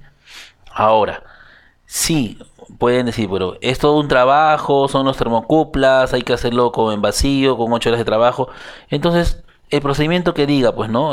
Cuando no sean significativas las variaciones, hacer una verificación, o sea, más corta, y que me pueda asegurar que el equipo no ha perdido las condiciones de calificación. Pero si se quemó por ejemplo, el ventilador de los equipos de las incubadoras por convección natural, la convección forzada, y se cambió no con un repuesto propio de Menmer, sino un repuesto de acá, pues que se pudo estandarizar acá en el mercado nacional. Entonces, ¿ustedes creen que pueda yo decir, bueno, ya le pongo el controlador y el equipo ya está? O sea, primero, el responsable del equipo es el que da la voz de alerta. O sea, él no puede solamente tener la recepción de las opiniones de mantenimiento como la de calificaciones, ¿no? O de validaciones o calificaciones y decir, bueno, ya sí, pues lo vuelvo a usar. Me han dicho que lo vuelvo a usar. O sea, recuerden que la responsabilidad de la persona competente en microbiología es velar que sus equipos estén en óptimas condiciones. Entonces, tiene que hasta eso pedir asesoría al área de mantenimiento. ¿El repuesto es original? No, no es original. Ya, es un ventilador, una incubadora por convección, en este caso forzada. Lo han adaptado acá en Perú. Se han ido a unos lugares, lo han adaptado. Pues la iniciativa es muy buena, ¿no? Si se quiere abaratar costos, si se quiere tener una política de austeridad en las empresas que a veces lo piden. Pero ojo, Recuerden que las ventilaciones y la abertura o cerrada de dampers generan como el comportamiento interno. O sea, si ya afecta el comportamiento interno, si ya afecta el comportamiento propio del equipo de la cámara interna, entonces lo que vamos a generar es que de repente la distribución no va a ser homogénea, o sí va a ser, o va a tener altos y bajas en los picos de temperatura. Entonces ahí ya el mismo responsable de la microbiología tiene que determinar y decir, ¿no? O sea, dado que el cambio que se realiza es un cambio de adaptación y no es el repuesto, así fuese el mismo repuesto de Mesmer, solicito al área de calificaciones que verifique si las condiciones de calificación vigente son las mismas. Con un informe recién le puede dar conformidad y se puede seguir usando el equipo, ¿no? O establecer el equipo que a calificar o seguir utilizando. Entonces, para eso, pues por eso que el responsable del área o el usuario tiene que estar empapado de sus manuales, tiene que saber mucho de electrónica, no lo va a adquirir en el momento, pero tiene que, para poder también dar voz de alerta. Los especialistas sí son el área de mantenimiento, pero siempre tiene que haber una revisión como usuario de qué dice el manual, ¿no? Sobre todo los que son ahora sistema touch, qué está pasando, por qué de repente no se grabaron tal información, ¿no? Tiene que haber un trabajo también de responsabilidad en sus funciones, ¿no? Bien, no sé si veamos, si lo estamos viendo. Acá nos hablaba de que hay un numeral, el 72.3, el presente manual, tiene un anexo, ¿no? Ese anexo va a indicar los requisitos del mantenimiento. Por ejemplo, este es un requisito de mantenimiento. Algunos son servicios de limpieza. Por ejemplo, las incubadoras, dice, es el tipo de equipo, ¿no? ¿Qué ejemplos de mantenimiento se le pueden hacer? Se tienen que hacer las rúbricas. Es como unas rúbricas de, ¿no? Y acá vemos cerca de B16 a más o 20 tipos de equipo, ¿no? Todas las incubadoras, todas, convección natural, convección forzada, incubadoras con CO2, incubadoras refrigeradas, porque hay variaciones de incubadoras, ¿no? Las mal llamadas estufas, ¿no? Una estufa no incuba, una estufa tiene otro sistema. Las incubadoras son las que usamos para nuestros ensayos de microbiología, para nuestros ensayos de recuento. Las estufas son las estufas de esterilización, las estufas de calentamiento. No es lo mismo, el sistema es distinto. Entonces las incubadoras hay de CO2, hay refrigeradas, hay incubadoras de convección natural, convección forzada. Pero aquí dice, todas las incubadoras, el requisito al hacer el mantenimiento es limpiar y desinfectar las superficies internas. Entonces, que el área de mantenimiento solamente limpie sin desinfectar, ¿es correcto o no es correcto? Entonces no es correcto. Entonces eso también hay que verlo, porque la BPL va a pedir en el mantenimiento preventivo que se realice, va a pedir su hoja de ruta o su hoja de trabajo. Y si solamente ve, por ejemplo, desmontaje del equipo, se limpió con una brocha los cabezales y las superficies internas, ¿no? Muchas de esas tienen fibra de vidrio. Y como sabes, la fibra de vidrio más un ventilador va a generar polvo interno. Y no ve una limpieza con un desinfectante por parte, incluso el área de ingeniería, lo va a objetar. Mira, la norma está pidiendo eso, ¿no? Limpiar y desinfectar superficies internas. ¿Correcto? ¿Qué frecuencia puede sugerir? Mensualmente. Cuando se requiera, ejemplo, cada 3 meses. O también puede ser anual. Entonces, superficies internas no solamente son las parrillas, no solamente son las parrillas o las paredes internas. Algunas de esas tienen algunos orificios por los cuales se difunde. Recuerden, toman el aire del medio ambiente y lo recirculan en la parte interna.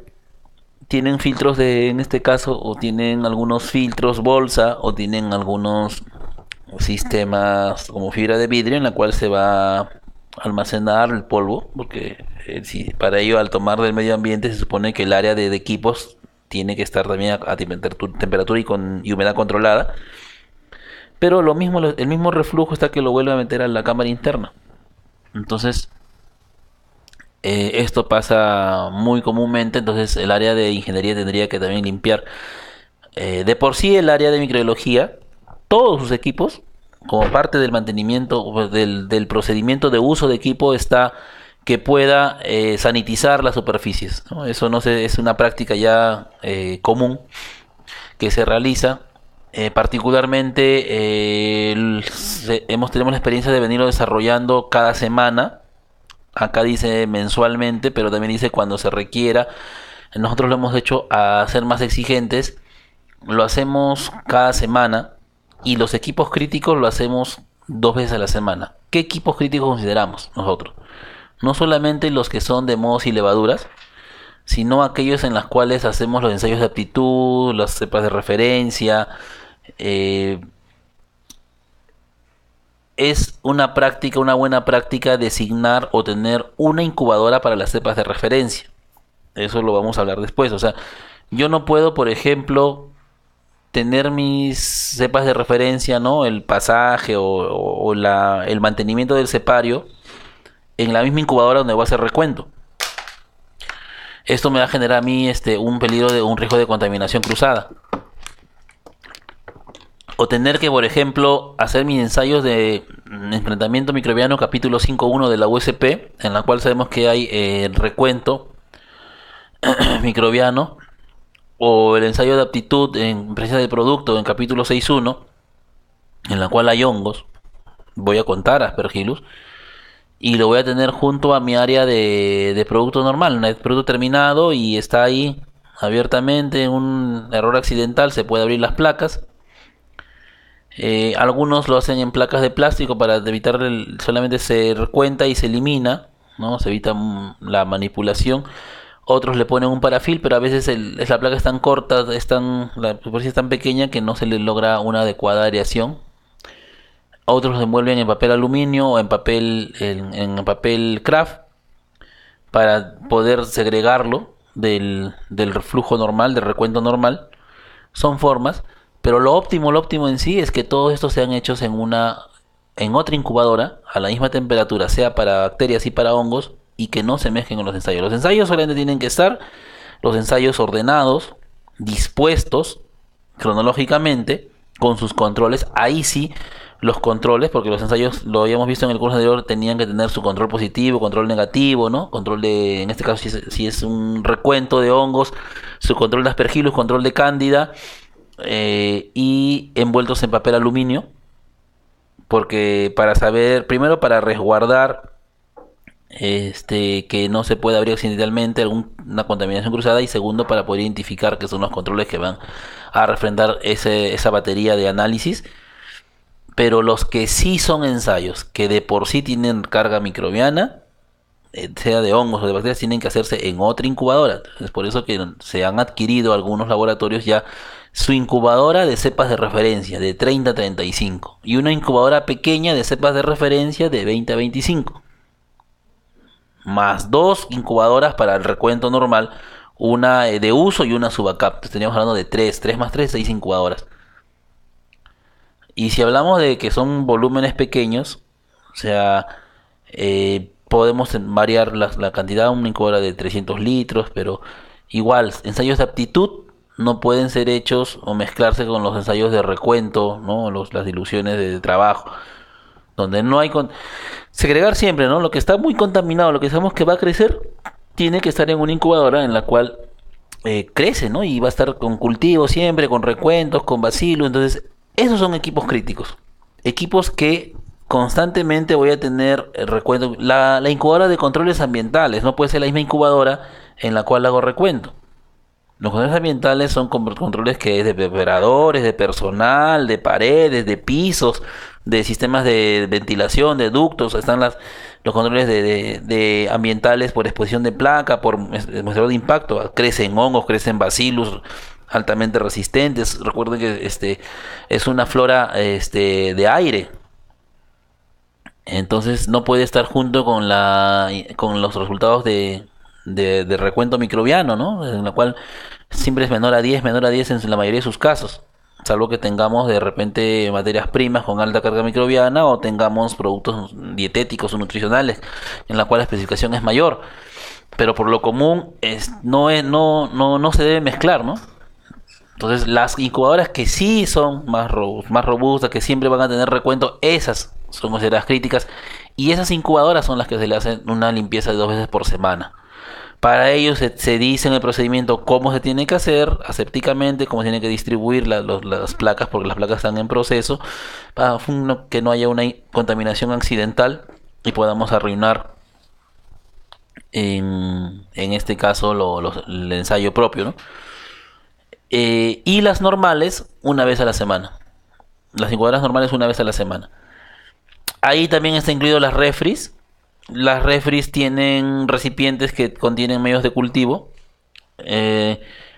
Cuando veamos reactivos, no vamos a llegar a la cuenta de que ahora todos los medios de cultivo son almacenados bajo refrigeración de 2 a 8. Ya las mismas características organolépticas de el agar Playcam o agar TCA indican proteger de la luz.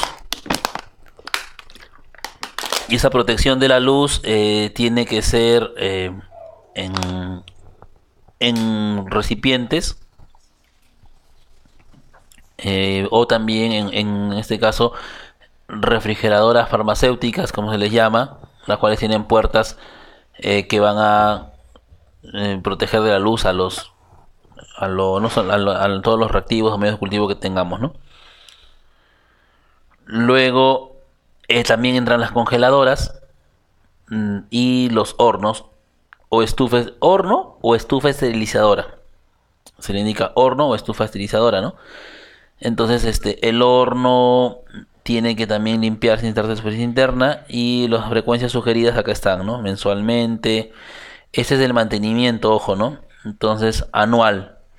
Por ejemplo, en el caso de incubadoras, los manejamos anual, refrigeradoras anual, congeladoras anual y estufas esterilizadoras anual, ¿no? Si hay un correctivo es distinto, ¿no? Porque el correctivo sí tiene que hacerse cuando sucede el evento. Puede ser que se hizo anual y a los 3 días se quemó un fusible, entre el correctivo. Los baños de agua, ¿qué requisito debe tenerse para el mantenimiento? Vaciar, limpiar, desinfectar y volver a llenar, ¿no? Y se debe hacer mensualmente o cada 6 meses si se usa un biocida, ¿correcto? En el baño de agua. Cada 6 meses, o sea, aquí la normatividad indica que sea mensual, porque los baños de agua, por el hecho de estar almacenando, para nuestro caso, almacenando los agares licuados, por más que saniticemos la parte externa de la superficie, o sea, la parte externa del agar, este agar ha tenido contacto con agua potable, ¿no? Para su hervido, ha sido manipulado, entonces hay carga, hay una flora acompañante. Entonces el agua no es estéril, ¿no? El agua es un sistema que al tener restos carbonados y tener incubación, porque recuerden que los baños de agua están a 45, 44, a 45, 46, según la metodología, si sea dosaje de antibióticos, o sea recuento, y sea la norma que sea, o sea el estándar de método de aguas, varía, ¿no? Este rango, estamos teniendo una incubación, ¿no? Estamos teniendo una incubación de restos de, de microorganismos en un baño, en una cubeta, ¿no? Y puede volverse turbio si pasan los días y no lo cambiamos, hacemos el recambio, esto se va a poner lechoso y en vez de vamos a incubar, las tapas de los frascos no son herméticas, ustedes saben, son tapas que fácilmente por más que estén cerradas, ¿no? Por eso que se recomienda tener siempre un capuchón encima con una pabilo o con una liga para poder cubrir. Otros son el aluminio, muy común, o el aluminio, rollos de aluminio, esos aluminios que se utiliza por rollos tipo para enrollar pavo, pero ahora ya venden en cantidades más grandes. O también utilizan los residuos de los foils, ¿no? En este caso de las cintas, ¿no? Para poder hermetizar y generar una barrera de protección. Otros usan papel glacine, ¿no? De acuerdo a cómo cada uno se prevea de cubrir, ¿no? Papel craft con una liga, papel glacine con liga. Lo otro es aluminio. Aluminio para cubrir la parte de la tapa. Eso sí es por presión, ya no ingresaría. Y protegemos con esto en el baño de agua que ese medio líquido no pueda por condensación ingresar a la pared interna del medio de cultivo. Pero siempre hay que tener una cultura de asepsia, ¿no? O sea, si lo licúo y sea en tablo o algo, ¿no? Termino y cojo mi papel toalla y lo sanitizo con alcohol. Es una práctica muy común que se hace. Se sanitiza con alcohol al 70 la parte externa del frasco, desde la base hasta el frasco, ¿no? Se sanitiza bien, se limpia bien con los guantes, papel toalla y recién eso se ingresa al baño de agua.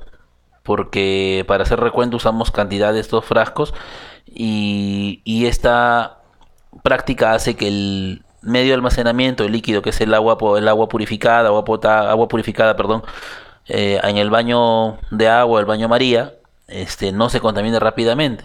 Aún así, el mantenimiento de equipos indica que se vacía, se limpia, se desinfecta y se vuelve a llenar. Tiene que haber un protocolo para hacer esto, ¿no?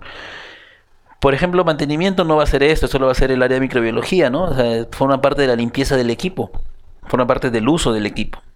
Acá la experiencia haciéndole un buen manejo, 2 veces a la semana se estaría haciendo este vaciado, ¿no? Y si no, aquí hay algo importante que lo di de la norma. Si no lo hacemos mensualmente si lo hacemos con periodos muy largos, me parece muy amplio esto de 6 meses, pero es usar un biocida, o sea, añadirle un biocida en el agua, ¿no? Para que no pueda contaminarse con facilidad. Pero es mejor hacerlo su limpieza semanal o vez por semana.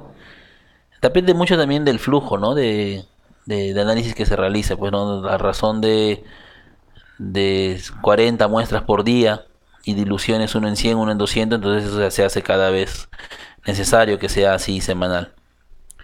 En las centrífugas va a indicar que se haga anualmente o cada vez que se usan. Las centrífugas son muy utilizadas cuando queremos hacer biomasa. Indica de que se haga un servicio de mantenimiento, ¿no? El requisito y siempre desinfecte, porque a veces se pueden romper en la parte interna, se puede caer algunos centrifugados. Se tiene que sacar el rotor. Algunos son ya desmontables, algunos hay que sacarlos o desmontar, y algunos son de acero, unos son de material inoxidable, que son cada vez más fáciles de limpiar. De acuerdo al tipo de centrífuga que se tenga, habría que hacer este tipo de mantenimiento. Los autoclaves, por ejemplo, dice, regularmente según recomendación del fabricante. Hay fabricantes que van a indicar de que el autoclave se haga cada 6 meses. Anualmente o según recomendación del fabricante.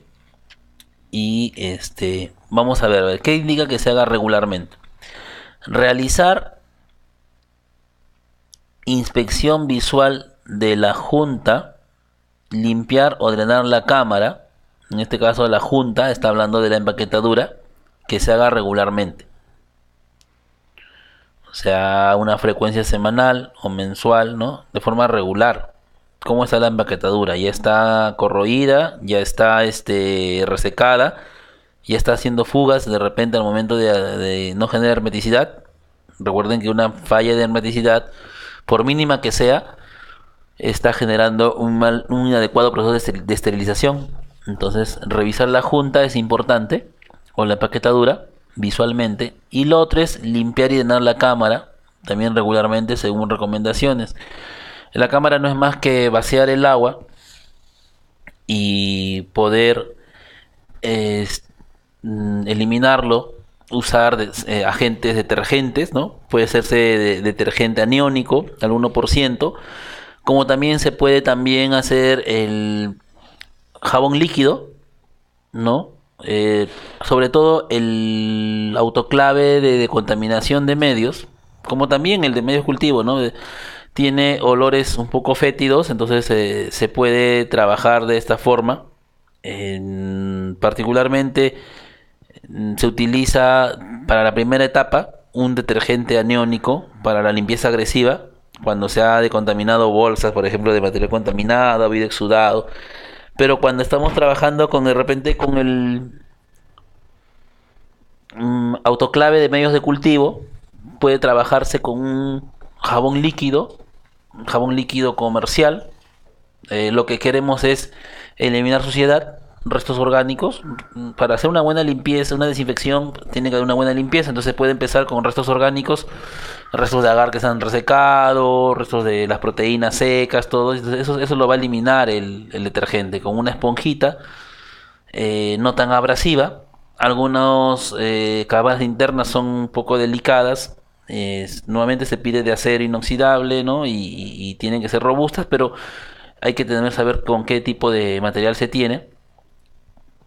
Y se le puede añadir luego ya, después de los enjuagues propios del agua con agua potable, primero con agua potable y después agua purificada, se le puede añadir a la pared interna ya el desinfectante de rotación.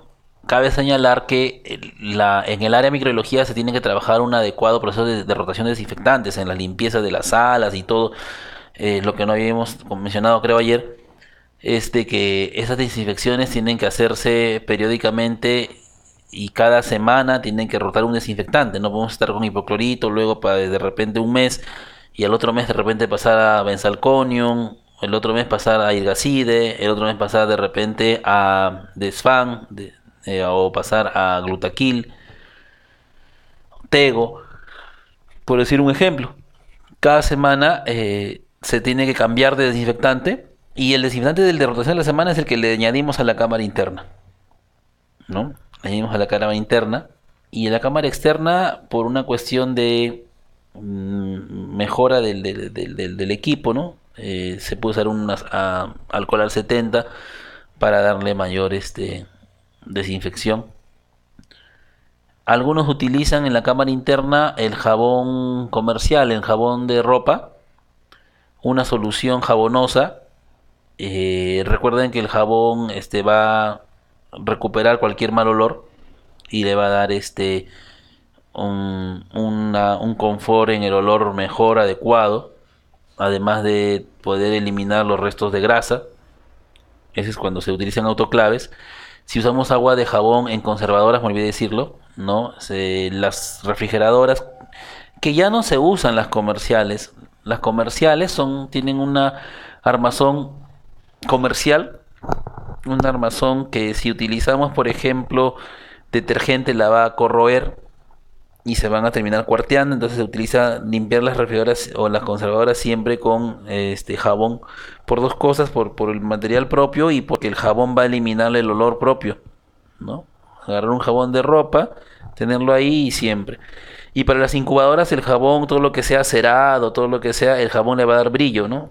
Y evitamos usar un abrasivo tipo brazo, ¿no? Que es muy sintético, ¿no? Usamos mejor algo de naturaleza aniónica como el jabón, para también darle la performance al equipo.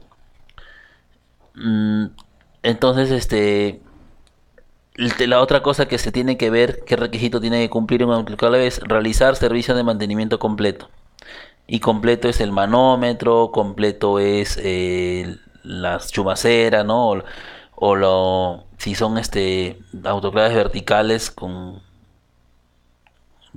pasadores, ¿eh? Creo que es el nombre que le ponen, con pasadores en rosca, que sean lubricados, ¿no? Que la tapa esté bien, que la válvula de seguridad esté probada, que la purga esté conforme, que la manguera de purga también no esté reseca, que el sistema de drenaje o el punto de drenaje no esté atorado.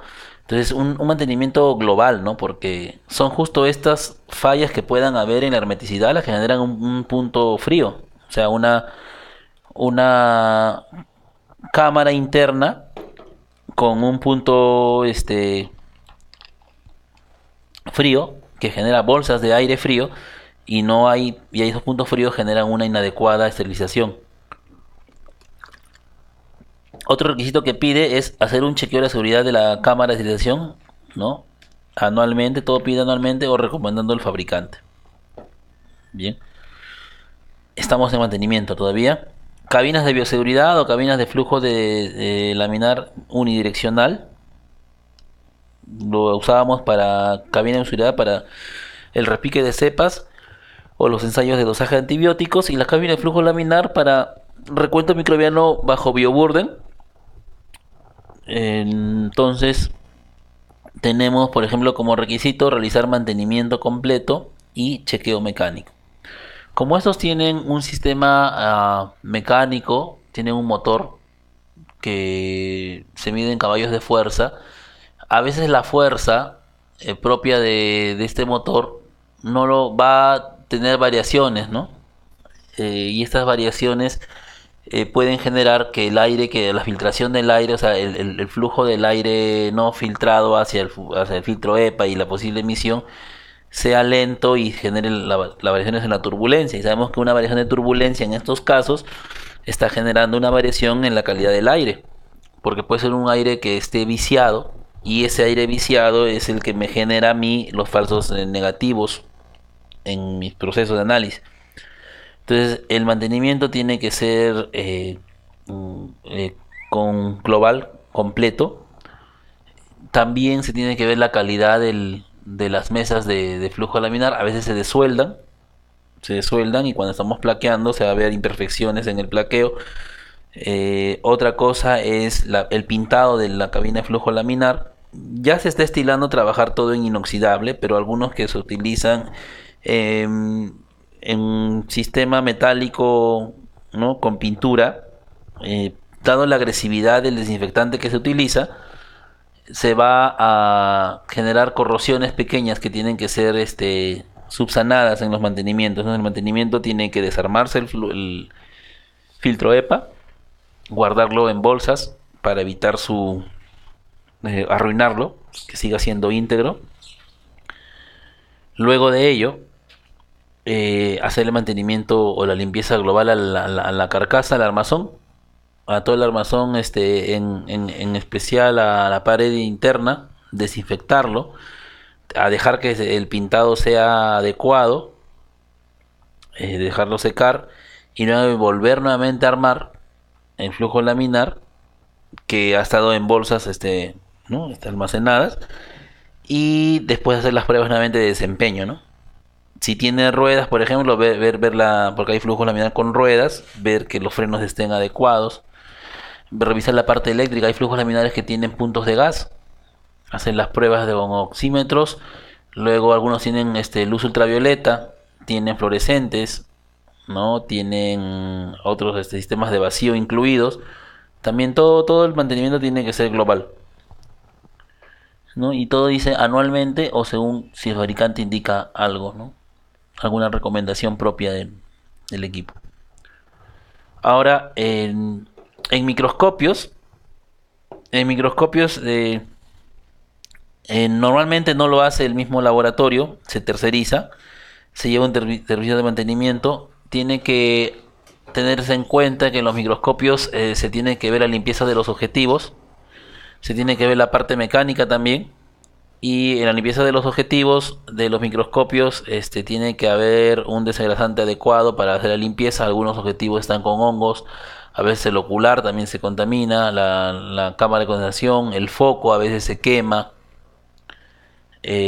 Implica también que tenga que a veces hacer cambio de algunos repuestos, el diafragma, ¿no? La parte móvil, la lubricación de todo ello, se va a tener en cuenta para que se pueda dar por conforme el servicio de mantenimiento. A veces cuando usamos el aceite de inmersión no se realiza la limpieza adecuada con alcohol isopropílico y queda estos residuos que generan opacidad en el ocular, en el objetivo, perdón, y también el área de mantenimiento tiene que hacer este servicio, ¿no? Normalmente son empresas ya calificadas, empresas que ya se conocen, empresas que hacen servicios de mantenimiento, no solamente en nuestras empresas, sino en todo tipo de empresas, y son los más idóneos para poder realizar esto. Luego tenemos medidores de pH o los potenciómetros. Cada vez que se usa el potenciómetro se debe limpiar el electrodo. Este es como mantenimiento y con una frecuencia de 2 meses, de 6 meses, se tiene que hacer el mantenimiento preventivo de ellos, ¿no? Cabe señalar que para poder tener un adecuado tiempo de vida de los potenciómetros, se tiene que trabajar con los adecuados buffers de calibración. No se debe contaminar los buffers de calibración.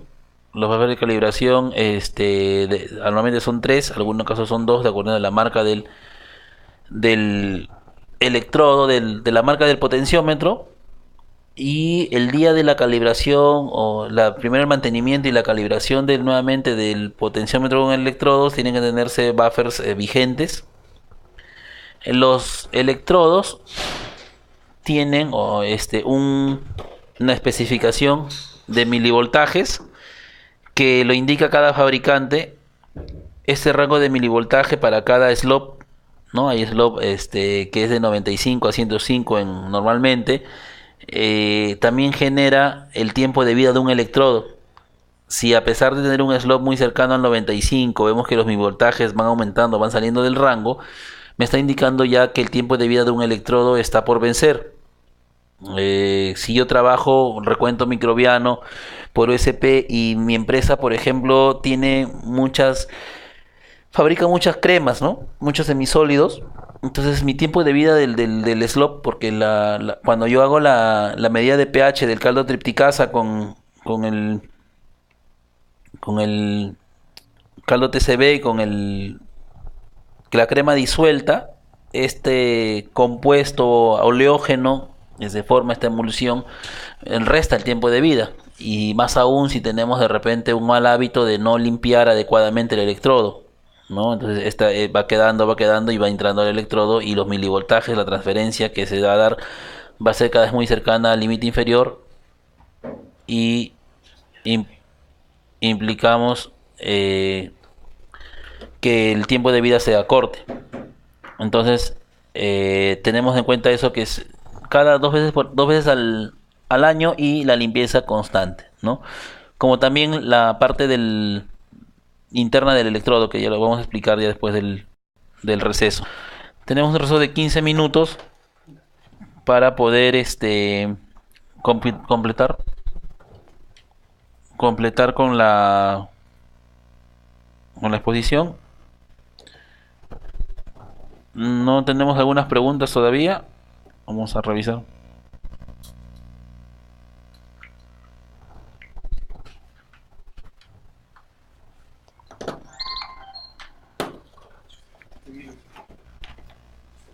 No, ya llegó ya.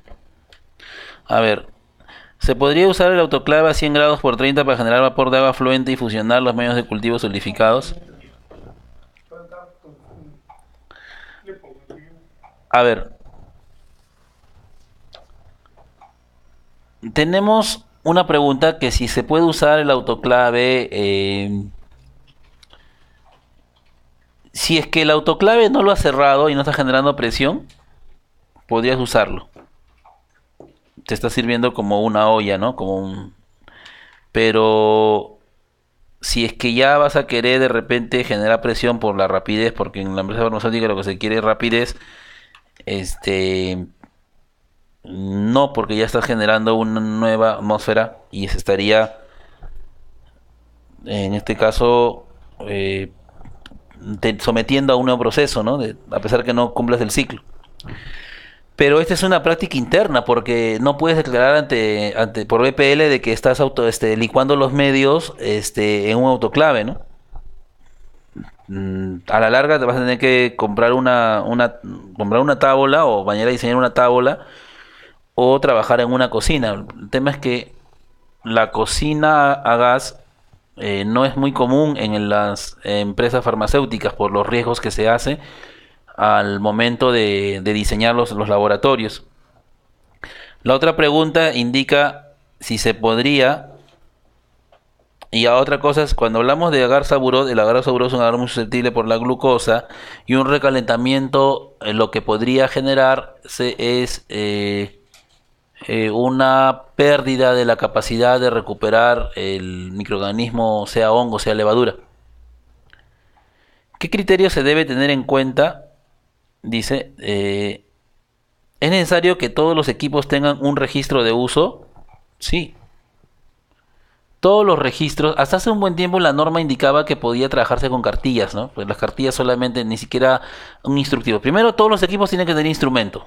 Todos los equipos tienen instrumento, ¿no? Luego, decían que algunos que no eran muy usados podían tener cartilla. Por ejemplo, estamos hablando de un Vortex. El uso es sencillo, ¿no? Es prender, apagar y presionar el tubo a la superficie de goma para generar la homogenización. Es algo tan sencillo, sin embargo, la norma pide que eso sea instructivo, se haga un instructivo de ello. Y así como pide un instructivo, lo que pide es que todos los equipos, cada vez que se use tenga un registro. Por ejemplo, registro diario de temperatura de las incubadoras es necesario. Registro de almacenaje de todo el uso de la incubadora es necesario.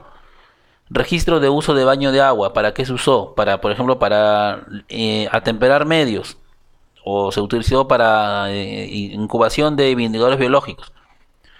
El horno esterilizador, ¿cuál fue el proceso del equipo, no? Se realizó el horno esterilizador en cuántas cargas al día, 2, 3 cargas, de repente se maduró justo en la carga 5, entonces tiene que usarse como un historial. Registro de uso de autoclave, cuántas cargas al día se usó, de qué hora a qué hora, cuándo inició el encendido del equipo y cuándo estuvo el tiempo durante esterilización. Registro de uso de balanza, la balanza, registro de uso, estamos hablando, no estamos hablando ya de los de verificación. Eso nos va a escribir dentro de un rato, ¿no? Toda actividad tiene que ser considerada como importante para poder registrar. Sin ello no hay evidencia objetiva de que se ha hecho. No se puede minimizar nada. Otra cosa que registramos son las conservadoras, ¿no? Se usa la conservadora, si lo hacemos de forma constante, poner ahí, ¿no? Todos los días, ¿no?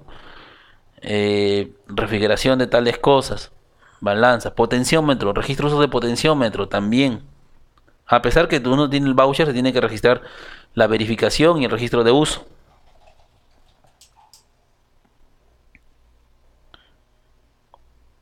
Un contador de colonias o una incubadora necesita tener un registro de uso. Una incubadora, normalmente en la incubadora se está considerando el registro diario de la temperatura. La norma no prescinde o no indica de que no se pueda utilizar un registro de uso. Se entiende que es muy engorroso tener que utilizar un registro y poner, pero la norma tampoco simplifica, ¿no? Entonces, ahí nomás en la incubadora tienes que tener ahí el registro del diario de la verificación de la incubadora, el registro de limpieza, el registro de uso y el registro de los data lawyer. Linda pregunta.